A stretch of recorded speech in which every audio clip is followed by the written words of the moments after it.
Nation देख रहे हैं आप और मैं हूं सान्या आपके साथ। अब देखिए दशहरा है और दशहरा में पटना में श्रद्धालुओं की भारी भीड़ होती है भैया सड़क पे।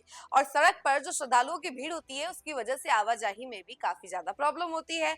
और इसी को लेकर जो है ट्रैफिक पुलिस ने अब नए नियम लागू कर दिए हैं। यातायात विभाग ने नया नया नियम जो है वो लागू किया है कि आप सप्तमी से लेके 2 अक्टूबर तक यानी कि दशहरा तक कितना कौन कौन सी जगह पे जो है यातायात नियमों का पालन करना है और कौन कौन सी जगह को पूरी तरीके से बंद किया गया है और किस किस रोडों को आपको बंद किया गया है और कहाँ से आप जाके घूम सकते हैं, दशहरा का आनंद ले सकते हैं। हम आपको विस्तार से बताते हैं। शारदीय नवरात्र और दशहरा पर्व पर राजधानी पटना की सड़कों पर उमड़ने वाली श्रद्धालुओं की भीड़ और पंडालों तक जाने वाले वाहनों की आवाजाही को देखते हुए यातायात पुलिस ने ट्रैफिक व्यवस्था में बड़ा बदलाव किया है। ये व्यवस्था 29 सितंबर दोपहर 3 बजे से 2 अक्टूबर रात 10 बजे तक लागू होगी।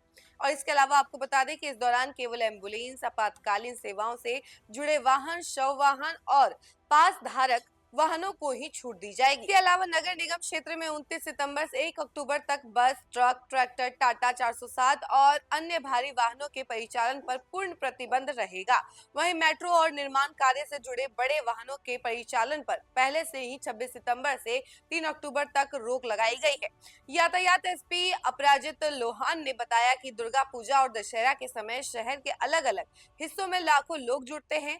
भीड़ के दबाव और पंडालों में श्रद्धालुओं की आवाजाही को देखते हुए ये ट्रैफिक पालन और यूं कह लीजिए कि ट्रैफिक प्लान तैयार किया गया है। उन्होंने अपील की है कि लोग आवश्यक पार्किंग से बचें और नियमों का पालन करें। दीघा, राजीव नगर और पाटलिपुत्र की ओर जाने वाले वाहन आशियाना मोड़ से आशियाना दीघा रोड से होकर पहुंचेंगे। राजीव नगर से हड़ताली चौक की ओर जाने वाले वाहन अटल पथ और वैकल्पिक मार्ग रामनगरी मोड़, फ्रेंड्स कॉलोनी, रोज ईडी कॉलोनी रोड, आईजीएमएस होते हुए नेहरू पथ से पूरब की ओर जाएंगे। राजीव नगर दीघा से सगुना मोड़ जाने वाली छोटी गाड़ियां पुराने पासपोर्ट ऑफिस से मौर्य पथ, अंबेडकर पथ, नेहरू और पथ होकर जाएंगे। वहीं आपको बता दें कि हवाई अड्डा जाने वाले वाहनों को अटल पथ का उपयोग करना अनिवार्य होगा। डुमरा टीओपी की ओर जाने वाले वाहन वहां से हवाई अड्डा रोड, फुलवारी शरीफ और जगदेव पथ होते हुए आगे बढ़ेंगे। नेहरू पथ से आशियाना नगर और एजी कॉलोनी और समनपुरा जाने वाले वाहन पिलर नंबर 91 से यू टर्न लेकर जेडी विमेंस कॉलेज के पास से होकर आईजीएमएस एजी कॉलोनी आशियाना दीघा रोड से जाएंगे। हड़ताली चौक से सगुना मोड़ की ओर जाने वाले वाहन राजवंशी नगर, चिड़ियाघर होकर नेहरू पथ फ्लाईओवर से गुजरेंगे। जीपीओ गोलंबर से उत्तर बुद्ध मार्ग की ओर व्यावसायिक वाहनों का प्रवेश प्रतिबंधित रहेगा। इन्हें जीपीओ से आर ब्लॉक की ओर डाइवर्ट किया जाएगा। डाक बंगला की ओर सभी दिशाओं से वाहनों का प्रवेश बंद रहेगा। डाक बंगला से कोतवाली तक दोनों ओर का मार्ग पूरी तरह सील रहेगा। पटना जंक्शन से गांधी मैदान जाने वाली गाड़ियां गोड़िया टोली चौक से एग्जीबिशन रोड का इस्तेमाल करेंगी और वापसी भी इसी मार्ग से होगी। कारगिल चौक से एनआईटी मोड़ तक छोटी गाड़ियों का परिचालन दोनों तरफ से होगा। कारगिल चौक से गांधी मैदान तक अगर बात की जाए, गांधी चौक तक बात की जाए तो दोनों ओर से परिचालन की अनुमति रहेगी। गांधी चौक से गायघाट तक वन वे व्यवस्था यानी कि वाहन केवल पश्चिम से पूरब की ओर जा सकेंगे। वापसी के लिए बिस्कुमान, गोलंबर और जेपी गंगा पथ का प्रयोग करना होगा। गायघाट से चौक मोड़ होते हुए दीदारगंज तक भी वन वे व्यवस्था लागू की गई है। दीदारगंज से आने वाले व्यावसायिक वाहनों को अशोक राजपथ प्रवेश की अनुमति नहीं, उन्हें न्यू बाईपास होकर जाना होगा। पश्चिम दरवाजा, पूरब दरवाजा और पटना सिटी चौक से पश्चिम की ओर यातायात वर्जित रहेगा। खजांची रोड पर आवागमन केवल दक्षिण से उत्तर तक सीमित रहेगी। और इसके अलावा आपको बता दें कि मखनिया कुआं रोड पर दक्षिण से अशोक राजपथ की ओर जाने पर रोक होगी, वाहन बाईपास से डाइवर्ट होंगे। गोविंद मित्रा रोड और इसके अलावा सब्जी बाग रोड पर आवागमन प्रतिबंधित रहेगा।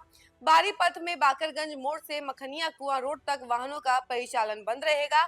नाला रोड से ठाकुरबाड़ी मोड़ और दिनकर गोलंबर से मछुआ टोली चौक तक वाहनों का प्रवेश वर्जित रहेगा। 29 सितंबर से 1 अक्टूबर तक नगर निगम क्षेत्र में बस, ट्रक, ट्रैक्टर, टाटा 407 और अन्य भारी वाहनों का परिचालन पूरी तरह प्रतिबंधित रहेगा। 26 सितंबर से 3 अक्टूबर तक मेट्रो और निर्माण कार्य से जुड़े बड़े वाहनों का संचालन बंद रहेगा। दानापुर से अशोक राजपथ की ओर भारी वाहनों को डाइवर्ट कर खगौल और बिहटा के रास्ते वैकल्पिक मार्ग से भेजा जाएगा। तो देखा आपने कि पटना में कौन-कौन से रूटों को बदला गया है और आप किस रूट का इस्तेमाल नहीं कर सकते हैं दशहरा को देखते हुए, क्योंकि दुर्गा पूजा में भारी श्रद्धालुओं की भीड़ हो जाती है सड़कों पर और भीड़ की वजह से आवागमन में भी काफी ज्यादा दिक्कतें होती हैं और इसी वजह से यातायात विभाग ने ये डिसीजन लिया है और कई सारे रूटों को बदल दिया गया है और कई सारे रूट को बंद कर दिया गया है ताकि उस पर जो है बड़ी गाड़ियां ना आए और कोई बड़ी दुर्घटना ना कर सके, क्योंकि भीड़ में अगर गाड़ियां जाती हैं तो काफी ज्यादा जाम लग सकता है, लोगों को आने जाने में भी काफी ज्यादा दिक्कतें हो सकती है।